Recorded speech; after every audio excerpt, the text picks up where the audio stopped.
Hello my dear students, Gayatri Vidya Mandir उच्च माध्यमिक विद्यालय सांचौर जिला जालौर के हमारे इस YouTube चैनल पर आप सभी का एक बार फिर से स्वागत है।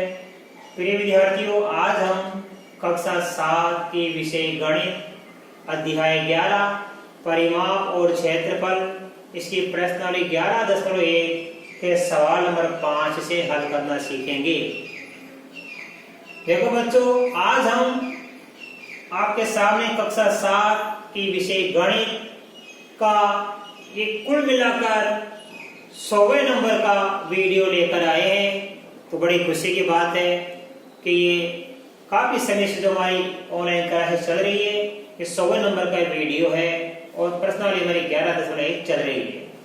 देखो बच्चों, हमारे पास क्या है, सवाल नंबर 5 में PQRS ये एक समांतर चतुर्भुज है। चेक का मतलब चतुर्भुज है। इसमें SR का मान 12 सेमी, ये SR का मान यहां से लेके 12 सेमी है बच्चों। QM का मान 7.6 सेमी, ये QM इसका मान 7.6 सेमी है। अब हमें दो मान ज्ञात करने हैं, ये समांतर चतुर्भुज का क्षेत्रफल भी ज्ञात करना है तथा QN की माप ज्ञात करनी है। इस QN की हमको माप भी ज्ञात करनी है। कैसे करेंगे? यदि PS का माप कितना है 8 सेमी, ये PS का माप कितना है यहां से लेके 8 सेमी। देखो बच्चों, इस आधार की संगत ऊंचाई तो SR आधार की संगत ऊंचाई QM है और ये PS जो आधार है इसकी संगत ऊंचाई QN है। राइट? तो सबसे पहले हम समांतर चतुर्भुज का क्षेत्रफल ज्ञात करना सीखेंगे। देखो कैसे, ध्यान देना। समांतर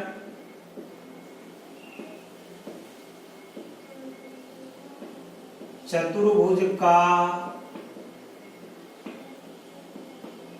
क्षेत्रफल बराबर होगा आधार गुणा ऊंचाई। ध्यान रहे, आधार के संगत जो ऊंचाई होती है वो लिखा करो। तो मैं यहाँ पे क्या लिखूंगा? देखो, आधार ये कौन सा है सर, और ऊंचाई कौन सी हमारे पास QM।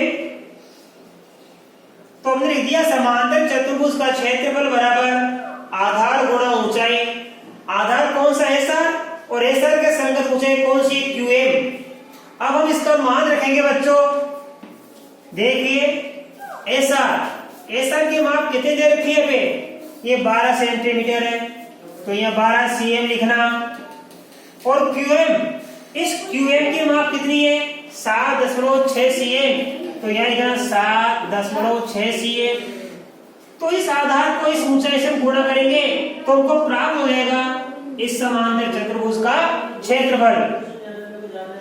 अब गुणा करेंगे, देखो 12 को 6 से गुणा करेंगे, 12 छिके 72 की 2 आश्री के साथ 12 सत्ते 84, 84 में हम कितना जोड़ देंगे 7, 84 से 7 जोड़ेंगे 91.2 सेमी स्क्वायर।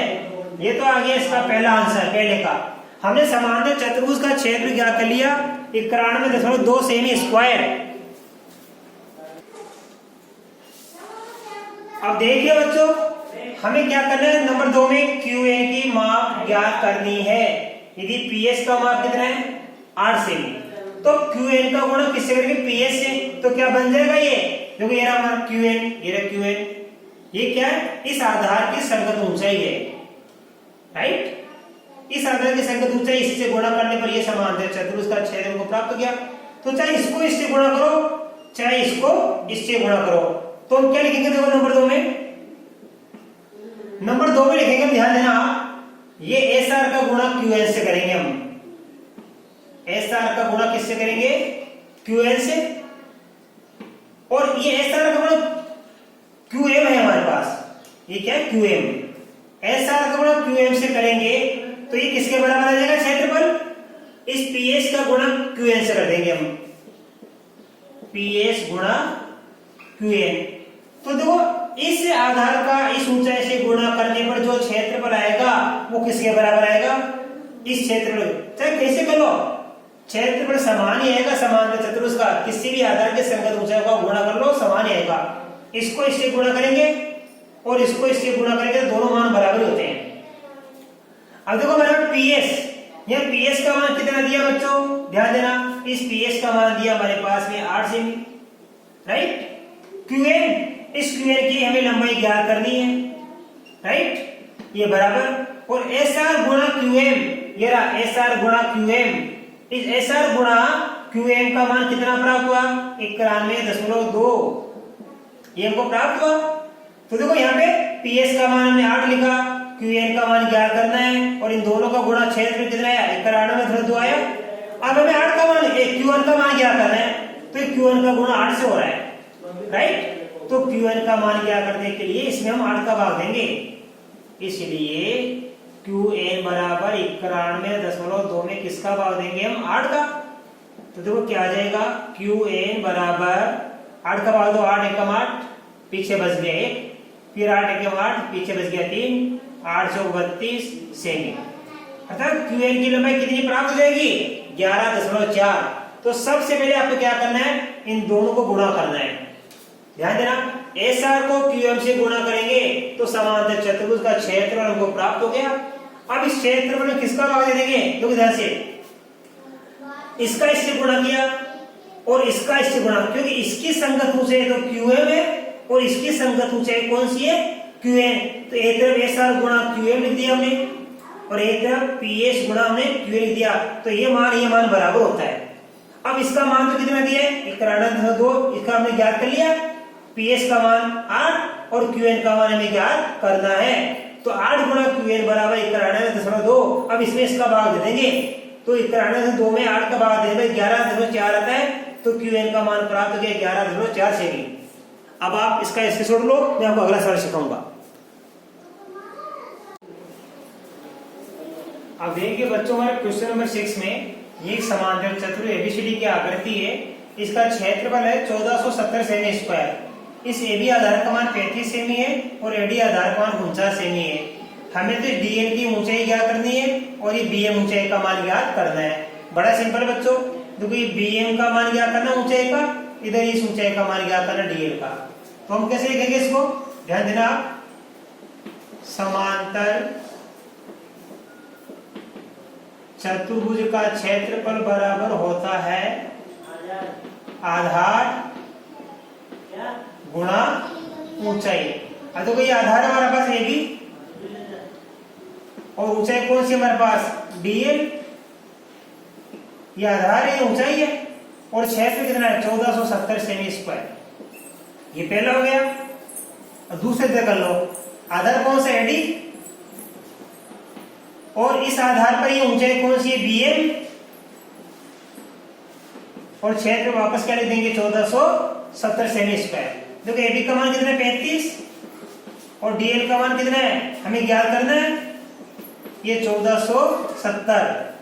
तो डीएल का मान ज्ञात करने के लिए बच्चों इस 1470 किसका भाग देंगे हम, 35 का भाग देंगे।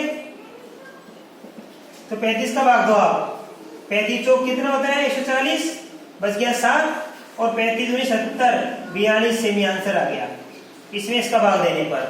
इसमें एडी का मान कितना 49 और बीएम का मान हमें ज्ञात करना है, ये 1470। तो देखो बीएम का मान ज्ञात करने के लिए 1470 किसका भाग देंगे 49 का, तो भाग दे लो, 7 से काट दिया 7 बार, 7 दूनी 14, 1 का 7 एकम 7, 0 को 0, फिर 7 एकम 7, 7 से काट दिया 30 बार। तो बीएम का मान कितना आ गया हमारे पास में 30 सेमी। इस प्रकार हमने समांतर चतुर्भुज का क्षेत्रफल का सूत्र लगा के इस बीएम का मान भी ज्ञात कर लिया और डीएल का, क्योंकि इस आधार के संगत ऊंचाई कौन सी डीएल, तो हम लिखेंगे एबी गुणा डीएल इधर, और इस आधार के संगत ऊंचाई कौन सी बीएल, तो लिखेंगे एडी गुणा बीएम, राइट। स्क्रीनशॉट लो, इसका अगला सवाल मैं आपको सिखाऊंगा। अब देखिए बच्चों सवाल नंबर 7 में हमारी एक समकोण त्रिभुज है ए बी सी, इसका ये कोण समकोण है और ऐसे लंब डाला गया है, तो यह भी समकोण है, ठीक है। हमारे पास इस ए बी का मान 5 सेमी है, ए सी का मान 12 सेमी है और इस पूरी बी डी का मान कितना है 13 सेमी है। हमें क्या ज्ञात करना है, त्रिभुज एबीसी का क्षेत्रफल ज्ञात करना है पहले में, और दूसरे में हमें इस एडी की लंबाई भी ज्ञात करनी है। तो देखो नंबर 1, त्रिभुज एबीसी का क्षेत्रफल 1/2 इंटू आधार गुणा ऊंचाई, राइट। अब देखो हमारे पास ये समकोण बन गया, ये समकोण इन दो भुजा से बन गया, तो समकोण जिन दो भुजा से बनता है वो आधार ऊंचाई कहलाती है। तो मैं लिख सकता हूँ इसको 1/2 आधार हमारे पास लिखेंगे एबी और ऊंचाई लिखेंगे एसी। तो आधार का मान 5, एबी का मान और एसी का मान कितना 12, 2 से हमने काट दिया 6 बार। तो देखो गुणा करेंगे 5 को 6 से, ये आ गया 30 सेमी स्क्वायर। इस 5 को 12 से गुणा करके हमने 2 का भाग दे दिया। अब नंबर 2 देखो वापस, इस त्रिभुज एबीसी का क्षेत्रफल, त्रिभुज एबीसी का क्षेत्रफल 1/2 आधार में ऊंचाई लगाएंगे। एक बार तुमने ये आधार और ये ऊंचाई ले ली, अब ये आधार लेंगे और ये ऊंचाई, क्योंकि इस आधार के संगत ऊंचाई ये है, इस आधार के संगत ऊंचाई ये है, तो बीसी आधार है और एडी हमारी ऊंचाई है, तो हम लिखेंगे बीसी गुणा एडी। अब देखो बच्चों 1/2 बीसी, बीसी का मान कितना 13 सेमी और एडी का मान हमें ज्ञात करना है, बराबर 6 पर कितना गया 30 सेमी स्क्वायर, 30 सेमी स्क्वायर। अब गुणा करो 13 को एडी से, तो ये हो गया 13 एडी और 30 का गुणा कर लेंगे इससे 2 से, ये हो गया वज्र गुणा। फिर से गुणा कर लेते हैं ऐसे फिर से गुणा कर लेते हैं हम। अब तो क्या हो गया 13 एडी बराबर कितना गया 60। तो एडी का मान ज्ञात करने के लिए 60 में किसका भाग देंगे हम 13 का, तो 60 में 13 का भाग देंगे, भाग पूरा जाता नहीं, इतने छोड़ देना। एडी का मान है 60/13 सेमी। आप इसका स्क्रीनशॉट लो, इसके बाद मैं आपको आगे का सवाल सिखाऊंगा बच्चों।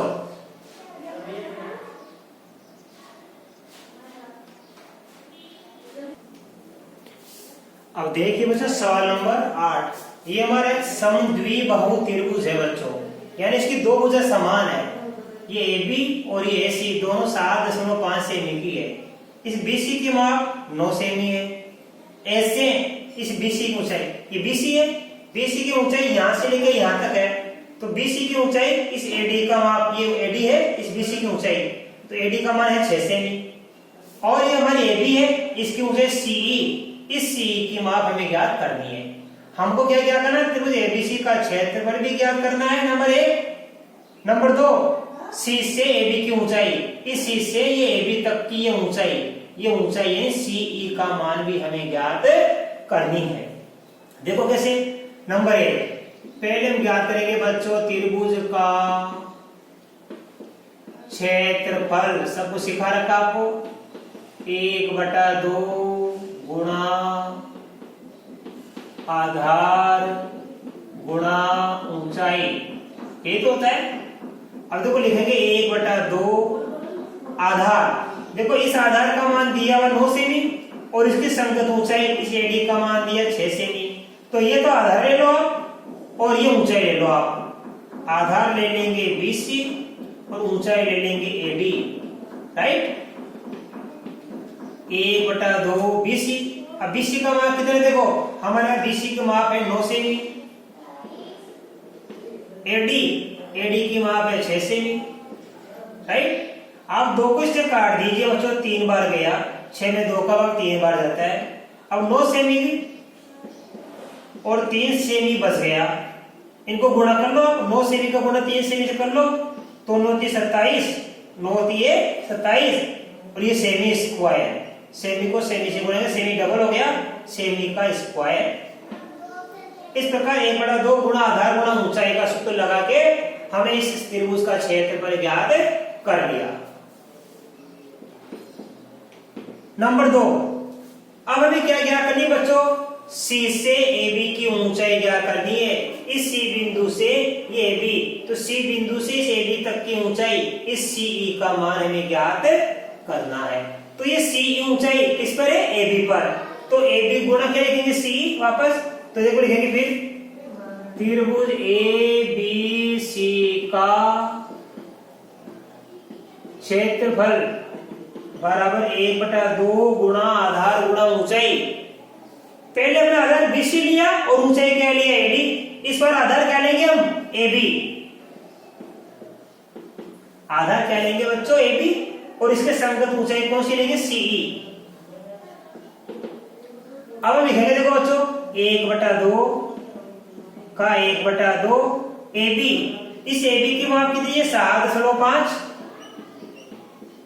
और CE, इस CE की माप तो हमें ज्ञात करनी है, तो CE की जगह वापस CE लिख दो, बराबर क्षेत्रफल, क्षेत्र में ज्ञात कर लिया 27, ठीक है। अब हम देखो इस 7.5 को CE से गुणा कर लो, तो 7.5 CE, 27 को 2 से करेंगे, क्यों करेंगे, क्योंकि वज्र गुणा हो जाएगा, ये संख्या इससे कटती नहीं है, कटती तो काट देगा, नहीं करती है, इसलिए इसका इस बराबर के सामने जो संख्या नहीं है, बराबर सामने, इस संख्या के इस नीचे वाले से वज्र गुणा हो जाता है, इसको तिरछा गुणा कर लेते हैं, वज्र का मतलब तिरछा गुणा, तो हमने क्या कर दिया, वज्र गुणा से। अब देखो ये क्या आ जाएगा, 7.5 CE, 27 को 2 से गुणा करेंगे, कितना आएगा, 54। अब हमें CE का मान क्या करना है, तो CE का गुणा 7.5 से हो रहा है, तो ये गुणा वाली संख्या इसमें भाग में बदल जाएगी। अब CE बराबर 54/7.5। अब देखो 54 में 7.5 का भाग देंगे, ये 10 मिनट आ देना, ऊपर शून्य लगा दिया हमने, तो इसको मैं लिख सकता हूं 540/75। अब इसको काटो आप, देखो काटूंगा इसको 5 से, 5 का भाग दिया 15, और ये आ गया 108। अब 108 में किसका भाग दूंगा, 15 का, 108 में 15 का भाग दूंगा, 15 7 105, पीछे बच गया 3 घटाने पर। अब 10 मिनट लगा के शून्य उतारेंगे, 15 दूनी 30, तो 7.2 सेमी। इस प्रकार हमने भाग देके देख लिया बच्चों, तो CE का मान आ गया 7.2 सेमी, ये इसका आंसर आ गया।